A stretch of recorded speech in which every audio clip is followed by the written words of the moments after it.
Hello everyone, welcome to aptitude jab. इस video में हम लीनियर इक्वेशन समझेंगे कि लीनियर इक्वेशन कैसे सॉल्व किया जाता है। बेसिकली टू वेरिएबल्स वाली,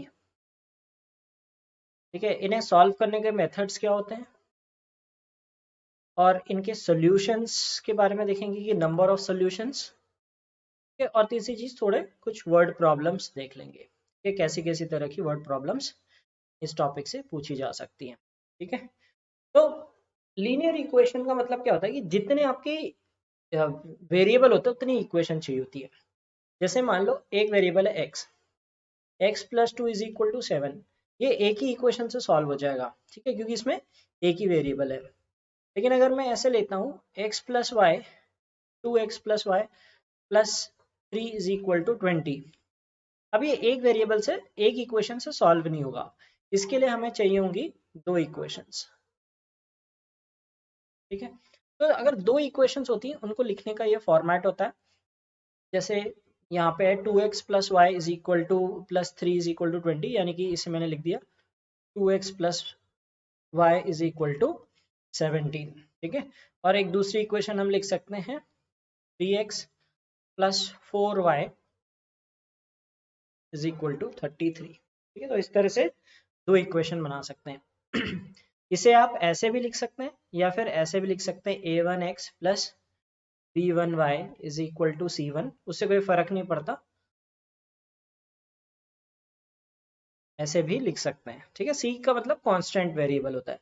तो यहाँ पे जैसे अगर इस इक्वेशन की बात करें, इसमें a1 है हमारा 2, इसमें b1 है हमारा 1, क्योंकि यहाँ पे 1 y इंटू 1 है, और c1 17 है, और यहाँ पे 3 4 और 33, ठीक है। अब इक्वेशन सॉल्व करने के तरीके देखते हैं, क्या क्या तरीके होते हैं। एक होता है सब्स्टिट्यूशन, ठीक है, इसमें आप एक वेरिएबल को दूसरे वेरिएबल में सब्स्टिट्यूट करते हैं। एक होता है एलिमिनेशन, जिसमें एक वेरिएबल एलिमिनेट कर देते हैं, हटा देते हैं। और तीसरा ग्राफिकल होता है। ग्राफिकल जनरली एग्जाम में नहीं पूछा जाएगा, क्योंकि उसके लिए आपको ग्राफ बनाना पड़ता है। तो ये अगर आपका रिटन टेस्ट हो तो उसमें काम आता है, ठीक है। सब्स्टिट्यूशन मेथड देखते हैं। इसमें क्या करते हैं, हम एक वेरिएबल को दूसरे वेरिएबल से सब्स्टिट्यूट कर लेते हैं। तो जैसे मान लीजिए हम ये वाली इक्वेशन लेते हैं 5x plus 2y is equal to 25, इसे मैं ऐसे लिख सकता हूँ 2y is equal to 25 minus 5x, यानी कि इसको हम ऐसे लिख सकते हैं y is equal to 25 minus 5x upon 2। अब सब्स्टिट्यूट करना है तो हम क्या करेंगे, y की वैल्यू ये हम पहली इक्वेशन में रख देंगे, यहाँ पे y की जगह हम ये वैल्यू रख देंगे, ठीक है। तो ये हमारी इक्वेशन बन जाएगी 3x plus 5 times of 25 minus 5x upon 2 equal to 34। अब इसे डबल कर देंगे, दोनों साइड 2 से मल्टीप्लाई कर देंगे, क्योंकि ये अपॉन में आ रहा है, तो हो जाएगा 6x प्लस, क्योंकि ये पूरा अपॉन 2 आ रहा था ना, हमारा आ जाएगा 6x plus 125 minus 25x is equal to 68। फिर अगर आप इधर ले लेंगे, आ जाएगा माइनस 19x, 68 माइनस 125 करेंगे, आ जाएगा माइनस 57, माइनस माइनस कैंसिल कर लेंगे, x आ गया हमारा 3, ठीक है, x 3 आ गया। अब किसी भी इक्वेशन में आप यूज कर सकते हैं, पहली वाले में भी दूसरे वाले में भी। तो 3 इंटू 3 कितना हो जाएगा 9 प्लस 5y इक्वल टू 34। तो y कितना आ जाएगा, 5y आ जाएगा हमारा 25, यानी कि y आ जाएगा 5, ठीक है। तो इस तरह से हम इक्वेशन सॉल्व कर सकते हैं। अब ये थोड़ा सा लेंदी मेथड है, ठीक है। इसे कहाँ पे यूज करते हैं, इसे यूज करने का तरीका होता है जहां पे कोएफिशिएंट 1 या -1 हो, ठीक है, वहां पे इसे सब्स्टिट्यूशन यूज करना है, ठीक है। कहाँ यूज करना है, चलिए एक एग्जांपल देते हैं। इन्हीं वैल्यूज को लेके एक नई इक्वेशन लिखते हैं। अगर यहाँ पे होता हमारा 5x माइनस वाई, ठीक है, यहाँ पे हम 5x प्लस 2y की जगह 5x माइनस वाई दिया है, ठीक है। तो अगर ये वैल्यू हमारी होती जैसे 10 आएगी, ठीक है, इन वैल्यूज को रख के 10 आएगी, तो अगर हमें ये वैल्यू दी होती तो हम किस तरह से सॉल्व करते। तो यहाँ पे आसान हो जाता है। यहाँ पे हम इसे कैसे लिख सकते थे, यहाँ पे हम लिख सकते थे y इधर ले आते, ठीक है, तो ये हो जाता 5x माइनस 10, तो इसे हम 5x माइनस 10 लिख सकते थे, ठीक है।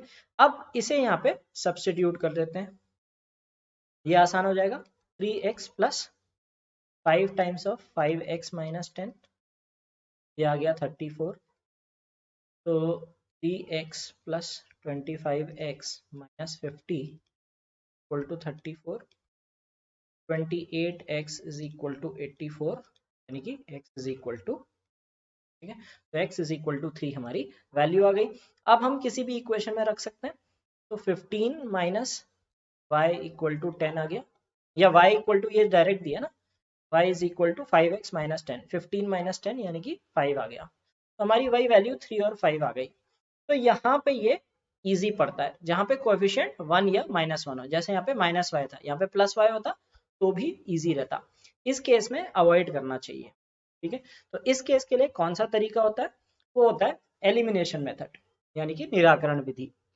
इसमें क्या करना होता है, इसमें भी हम दोनों तरफ से देख लेते हैं, एक बार x को एलिमिनेट कर देंगे, एक बार y को एलिमिनेट कर देंगे, ठीक है। x को एलिमिनेट करने के लिए क्या चाहिए, हमें इन दोनों का एलसीएम देखना पड़ता है, 3 और 5 का एलसीएम कितना होता है 15, ठीक है। अब इसे 15 बनाने के लिए क्या कर देंगे, हम 5 से मल्टीप्लाई कर देंगे, और इसे 15 बनाने के लिए 3 से मल्टीप्लाई कर देंगे, तो हमारी इक्वेशन बन जाएगी 15x plus 25y equal to 170, और इसे 3 से मल्टीप्लाई करेंगे तो बन जाएगी 15x plus 6y equal to 75, subtract कर देंगे तो 15x कैंसिल हो जाएगा, तो बचेगा 19y इक्वल टू 95, तो y आ गया हमारा 5, y 5 आ गया, इसमें पुट कर लो 25 नहीं 10, 5x प्लस 10 25 हो गया, तो x आ गया हमारा 3, तो x 3 और y 5 आ गया। अगर y एलिमिनेट करना चाहें, हम कोई भी एलिमिनेट कर सकते हैं, ठीक है, एक ही करना है, दोनों नहीं करना है आपको, मैं आपको दिखा रहा हूँ y भी एलिमिनेट हो सकता था, तो वो देखते हैं जो छोटा, जो आसानी से हो जाए, यहाँ पे दोनों ही आसानी से हो जा रहे हैं, तो इसके लिए हमें 10 बनाना पड़ेगा कोएफिशिएंट y का। अब कैसे बनेगा, इस इक्वेशन को 2 से मल्टीप्लाई करना पड़ेगा, इसको 5 से, तो ये क्या हो जाएगा 6x plus 10y equal to 68, और इसको 5 से मल्टीप्लाई करेंगे तो आ जाएगा 25x plus 10y equal to 125, subtract कर दीजिए तो ये आ जाएगा minus 19x, y cancel, 10y cancel हो जाएगा, माइनस 57, x आ गया 3। अब x इक्वल टू 3 सब्स्टिट्यूट कर दो किसी भी इक्वेशन, चाहे इसमें करो या इसमें करो, 9 प्लस 5y आ गया 34, तो y आ जाएगा, तो 3 और 5 आपका आंसर वही आना है, ठीक है। तो चाहे आप x एलिमिनेट करो या y एलिमिनेट करो, कोई फर्क नहीं पड़ता। अब देखते हैं टाइप्स ऑफ सॉल्यूशन। क्या होता है कि जब हमें दो इक्वेशन दी हैं, अब उसमें क्या हो सकता है, या तो उसके 0 सॉल्यूशन हो सकते हैं, 1 सॉल्यूशन हो सकते हैं, या इनफाइनाइट सॉल्यूशंस होते हैं, मतलब मैनी सॉल्यूशन, अनगिनत जिन्हें आप कहते हो, अनगिनत सॉल्यूशन हो सकते हैं, ठीक है। अब वो कैसे पता लगाते हैं, देखो यूनिक सॉल्यूशन कब होता है, जब जो हमने कोएफिशिएंट, जैसे हमने मान लीजिए एक इक्वेशन है 2x plus 3y is equal to 11, और दूसरी इक्वेशन है 5x plus 6y is equal to 24, कुछ भी इक्वेशन ले लो, यहाँ पे सॉल्व नहीं करना है, पता लगाना है कि इसका यूनिक सॉल्यूशन आएगा कि नहीं आएगा। तो यहाँ पे 2/5 आ रहा है, a1/a2, b1/b2 क्या आ रहा है 3/6, क्या ये इक्वल है, ये इक्वल नहीं है, तो इसमें क्या आ जाएगा यूनिक, एक ही सॉल्यूशन आएगा इनका, ठीक है। नो सॉल्यूशन का केस क्या होता है, नो सॉल्यूशन का केस लेते हैं 2x plus 3y equal to 8, 4x plus 6y equal to 13। अब देखो 2/4 है, ठीक है, ये 3/6 के बराबर है, दोनों 1/2 है, पर 8/13 के बराबर नहीं है, ठीक है, तो इसमें क्या हो जाएगा नो सॉल्यूशन। जब ये a1 upon a2 b1 upon b2 के बराबर हो पर ये दोनों c1 अपॉन c2 के बराबर नहीं हो तो नो सॉल्यूशन आता है, ठीक है। और इनफाइनाइट सॉल्यूशन के लिए तीनों रेशियो बराबर होते हैं। तो जैसे 2x plus 3y equal to 8 और 4x plus 6y equal to, अब देखो 2 अपॉन 4 ये 3 अपॉन 6 के बराबर है, ये 8 अपॉन 16 के बराबर है। तो इसमें क्या आ जाएगा, इनफाइनाइट सॉल्यूशंस, बहुत सारे सॉल्यूशन आ सकते हैं, कोई भी सॉल्यूशन हो सकता है, ठीक है। तो ये होते हैं हमारे टाइप्स ऑफ सॉल्यूशन। तो कभी कभार इससे सवाल पूछा जा सकता है कि इस इक्वेशन के यूनिक सॉल्यूशन है या नो सॉल्यूशन है या इनफाइनाइट सॉल्यूशन है, या फिर यूनिक सॉल्यूशन के लिए मान लो यहाँ पे मान लो 16 की जगह a दिया होता तो पूछते कि find the value of a for infinite solution. तो आपको पता है कि रेशियो बराबर होना चाहिए, तो a की वैल्यू 16 आ जाएगी, ठीक है। चलिए कुछ वर्ड प्रॉब्लम देखते हैं। तो है 2x प्लस 5y 20, और दूसरी इक्वेशन है 3x plus 6y equal to 12। कभी कभार इक्वेशंस को ध्यान से देखना चाहिए, क्योंकि अगर आप इसे एलिमिनेशन से करोगे तो आपको मल्टीप्लाई करना पड़ेगा, ठीक है। क्या हम इसे सब्स्टिट्यूशन से कर सकते हैं, देखो 3 से डिवाइड हो रहा है तीनों चीजें, तो इसे ऐसे लिख सकते हैं x plus 2y is equal to 4, ठीक है।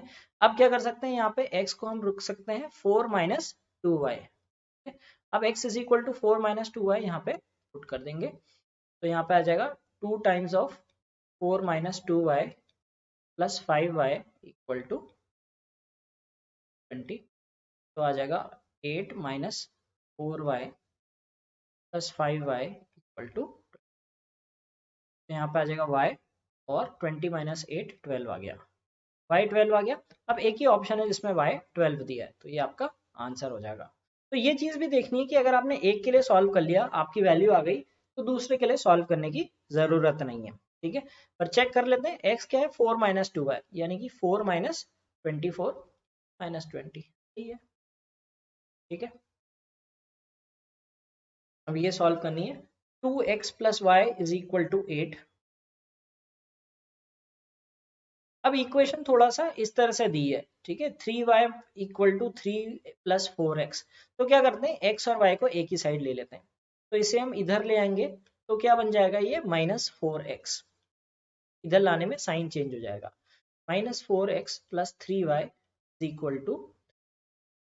अब इसको सब्स्टिट्यूशन से भी कर सकते हैं, पर उससे अच्छा आप एलिमिनेशन से कर लो, इसे 2 से मल्टीप्लाई कर दो, तो क्या हो जाएगा, 4x plus 2y equal to, तो दोनों मेथड आपको आने चाहिए, कहाँ पे कौन सा लगेगा वो इक्वेशन के अकॉर्डिंग यूज हो जाता है। अब इन दोनों को अगर आप ऐड कर दोगे तो -4 और 4 कैंसिल हो जाएगा, ये बचेगा हमारे पास 5y, और हमारा वैल्यू है 19, तो y आ जाएगा 19/5, ठीक है। तो y 19/5 इस ऑप्शन में दिया है, तो ये ऑप्शन आंसर हो जाएगा। अगर आपको चेक करना है कि x की वैल्यू सही है कि नहीं है, तो x की वैल्यू यहाँ पे क्या आ जाएगी, यहाँ पे इसमें सॉल्व कर लेते हैं, ये आ जाएगा हमारा 2x plus 19/5 equal to 8, 2x आ जाएगा हमारा 8 माइनस 19/5, यानी कि 40 माइनस 19 21/5, x आ जाएगा 21/10।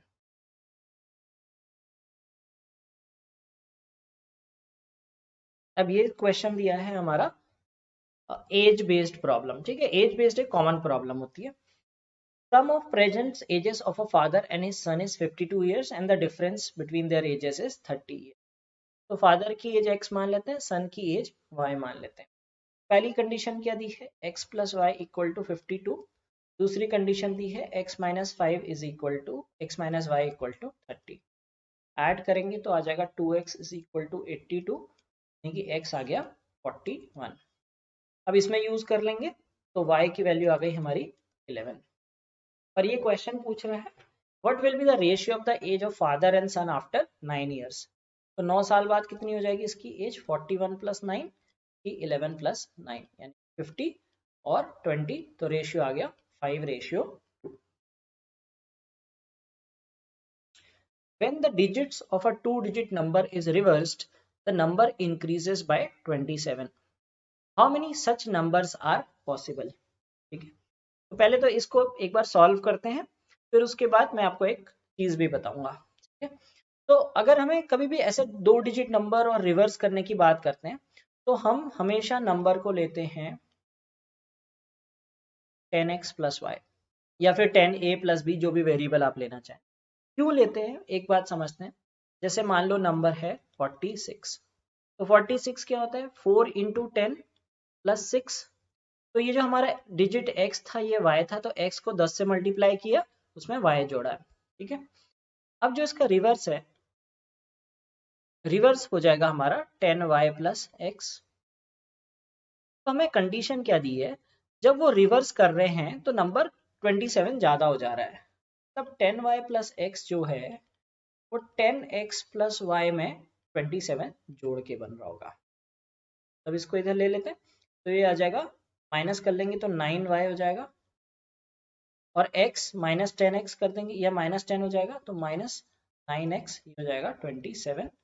तो y माइनस एक्स आ जाएगा हमारा, y माइनस एक्स 3 आ गया। अब देखो x और y की वैल्यूज देख के लेते हैं। ठीक है, अब x की वैल्यू 1 हो सकती है, 0 नहीं हो सकती x की वैल्यू। ठीक है, वरना वो 1 डिजिट हो जाएगा। x की वैल्यू 1 रखेंगे तो y की वैल्यू आ जाएगी 4। ठीक है, यानी कि आप ऐसे भी लिख सकते हैं y is equal to x plus 3, एक ही बात है। x2 रखेंगे तो y 5 आएगा, x3 रखेंगे y 6 आएगा, x4 रखेंगे y 7 आएगा, x5 y 8, x6 y 9, x7 रखेंगे y 10 आ जाएगा, बट एक सिंगल डिजिट्स है। ठीक है, x और y सिंगल डिजिट्स हैं, तो ये पॉसिबल नहीं होगा। तो कितने सोल्यूशन हो गए, 1 2 3 4 5 6। तो ये तो था इसे सॉल्व करने का तरीका। अब हमेशा ये चीज हमेशा ध्यान रखना, कभी भी 2 डिजिट नंबर हो और रिवर्स करके दिया हो, ठीक है, अगर उनका डिफरेंस है, ठीक है, वो मल्टीपल ऑफ 9 होता है, राइट, मल्टीपल ऑफ 9 होता है। तो जैसे यहाँ पे क्या है कि डिफरेंस मल्टीपल ऑफ 9 होता है, यहाँ पे 27 था। ठीक है, तो यहाँ पे डिफरेंस ऑफ डिजिट्स हो जाएगा आपका 27 अपॉन 9 इक्वल टू 3। आपको ये सब करने की जरूरत ही नहीं है, बस ये याद रखना कि डिफरेंस बिटवीन डिजिट्स 3 आ जाएगा। बस ये ध्यान देना है कौन छोटा कौन बड़ा है। ठीक है, अगर नंबर बड़ा हो रहा है तो पहला डिजिट छोटा होगा, फिर क्योंकि रिवर्स करने के बाद बड़ा हो जाएगा। ठीक है, और जो सम होता है वो होता है मल्टीपल ऑफ 11। ये चीजें याद रखनी है कि नंबर एंड रिवर्स, नंबर और उसका जब रिवर्स लेते हैं तो सम ऑफ डिजिट्स मल्टीपल ऑफ 11 होता है। जैसे मान लो मैं नंबर कहता हूं कि दो नंबर में, एक इक्वेशन है कि दो नंबर, दो डिजिट का नंबर है, उसका रिवर्स करने पे, ऐड करने पे 77 आता है। Number plus reverse equal to 77। ठीक है, तो आपको इक्वेशन बनाने की जरूरत ही नहीं है, बस मैंने आपको क्या बता दिया कि 11 से डिवाइड कर लो, तो ये क्या आना चाहिए, x प्लस वाई आपका आना चाहिए 7। तो क्या क्या हो सकता है, 1 6 हो सकता है, 2 5 हो सकता है, 3 4 हो सकता है। ठीक है, वही उसका रिवर्स कर दोगे तो 61 आ जाएगा, 52 आ जाएगा, 43 आ जाएगा। दोनों को ऐड करोगे तो आप देख रहे हो 77 आ रहा है। तो ये चीज ध्यान देनी है कि नंबर को जब डिफरेंस ऑफ डिजिट्स दिया है तो मल्टीपल ऑफ 9 होता है, 9 से डिवाइड कर लो तो डिफरेंस 3 होगा।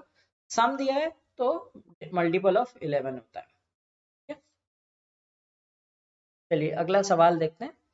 ये कह रहा है कि the player of a quiz receives 100 points for each correct answer and loses 25 points for each incorrect answer. Lalit answered a total 30 questions and scored a total of 2125 points. How many questions did he answer correctly? अब मान लो हम कहते हैं correct x है और incorrect y है। ठीक है, अगर हम टोटल क्वेश्चंस की बात करें, टोटल क्वेश्चंस कितने हो गए, x प्लस वाई, कुछ करेक्ट होंगे कुछ इनकरेक्ट होंगे, तो टोटल आ जाएगा 30। अगर स्कोर की बात करें तो करेक्ट में स्कोर कितना मिल रहा है, 100 पॉइंट्स, तो 100x, और इनकरेक्ट में कितना हो गया, 25 पॉइंट्स इनकरेक्ट में लूज हो जा रहे हैं, तो माइनस 25y इक्वल टू 2125। ठीक है, अब देखो ऐसा क्वेश्चन है इसमें दो वेरिएबल बनाने ही नहीं है। देखो इसमें हमें सीधे पता है कि y हो जाएगा 30 माइनस एक्स, ये सब्सटीट्यूट करोगे ना आप इसमें y equal to 30 minus x substitution से करोगे तो दो इक्वेशन बनाने की बजाय हम करेक्ट को x मान लेते हैं, तो इनकरेक्ट ऑटोमेटिकली 30 माइनस एक्स हो जाएगा, तो दो वेरिएबल लेने की जरूरत ही नहीं है। तो हमारी इक्वेशन क्या बनेगी 100x minus 25 times of 30 minus x equal to 21। हम इसे सॉल्व कर लेते हैं। 100x minus 750 plus minus minus plus हो जाएगा प्लस 25x इज 215, तो ये आ जाएगा हमारा 125x इक्वल टू 2875। अच्छा एक चीज हमेशा ध्यान रखना कि जो नंबर्स 00, 25, 50 या 75 में एंड होते हैं ये होते हैं मल्टीपल ऑफ 25। ठीक है, कई बार ऐसी इक्वेशन आने पे लोग इन क्वेश्चंस को छोड़ देते हैं, वो सोचते हैं कि यार कैसे डिवाइड होगा, टाइम लगेगा डिवाइड करने में, कैलकुलेटर नहीं है मेरे पास। 25 से डिवाइड कर लो, 25 इंटू 5 हो जाएगा। ठीक है, और मैंने आपको एक ये चीज फास्ट कैलकुलेशन में भी बताई थी, अगर आपको 25 से डिवाइड करना है तो 25 से डिवाइड ना करने के बजाय आप क्या कर सकते हैं उस नंबर को 4 से मल्टीप्लाई कर दो। 28 इंटू 4 कितना हो जाता है 1112, और ये आ जाएगा, इसको 4 से कर दोगे तो कितना आ जाएगा 1112 100। ठीक है, और प्लस 3 और कर दो 300 और आ जाएगा तो 115 हो जाएगा, तो 5x आ गया हमारा 115। ठीक है, मतलब ये हंड्रेड्स में आ जाएगा 112, तो इसको इंटू 4 डिवाइड बाय 100 कर देते हैं, तो 28 इंटू 4 112 होता है, तो 100 प्लस 300 115 आ जाएगा। इसको 100 से डिवाइड कर दो तो 115 आ जाएगा, तो x आ गया हमारा 23, तो आंसर है 20। तो इस तरह के वर्ड प्रॉब्लम आ सकते हैं कि ये पॉइंट्स हैं, या फिर लेग्स वाला क्वेश्चन आता है कि कुछ जानवर हैं 4 लेग्स 2 लेग्स वाला, तो इस तरह से इन्हें सॉल्व कर सकते हो, यहाँ पे सीधे सब्सटीट्यूट कर दो। 9 pens and 5 pencils cost rupees 320 and 7 pens and 8 pencils cost rupees 290, find the price of each pen। तो 9 पेन है और 5 पेंसिल है, ये 320 रुपए की है, और 7 पेन, और पेन को हम x मान रहे हैं और पेंसिल को y मान रहे हैं। ठीक है, 8y है 290। ठीक है, अब इसे हम कैसे करेंगे, हम इसे करेंगे एलिमिनेशन से, पर एलिमिनेशन से करने से पहले ये सोचना है कि हमें एलिमिनेट किसे करना है। ठीक है, क्यों सोचना जरूरी है, क्योंकि यहाँ पे एक ही चीज की वैल्यू पूछी है। किस चीज की वैल्यू पूछी है, पेन की वैल्यू पूछी। पेन हमने क्या माना है, पेन को हमने माना है x, तो हम x को नहीं, हम y को एलिमिनेट करेंगे। ठीक है, अगर आप x को एलिमिनेट करोगे आपके पास y की वैल्यू आएगी, फिर आपको फिर से दोबारा रखनी पड़ेगी, तो हम y को एलिमिनेट करेंगे। ठीक है, तो ये दिमाग लगाना पड़ता है कि कहाँ पे किसको एलिमिनेट करना है। आपने पता चला x को एलिमिनेट कर लिया तो आपका क्वेश्चन लंबा हो जाएगा। ठीक है, तो y एलिमिनेट करने के लिए क्या कर देंगे, इसको 8 से मल्टीप्लाई कर दो और इसे 5 से मल्टीप्लाई कर दो। ठीक है, 40 40 हो जाएगा, तो आ जाएगा 72x plus 40y equal to 32 अट्ठे होता है 256, और ये आ जाएगा 35x प्लस 40y, ये आ जाएगा 145। सब्ट्रैक्ट करेंगे तो 37x, वाई वाई कैंसिल हो गया, क्या आ जाएगा 1110। 37 इंटू 3, ठीक है दिख रहा है ना, 20 30 ऑप्शन ही देख लो, डिवाइड करने की जरूरत नहीं। 7 इंटू 3 11 आएगा, और 30 आपका आंसर आ।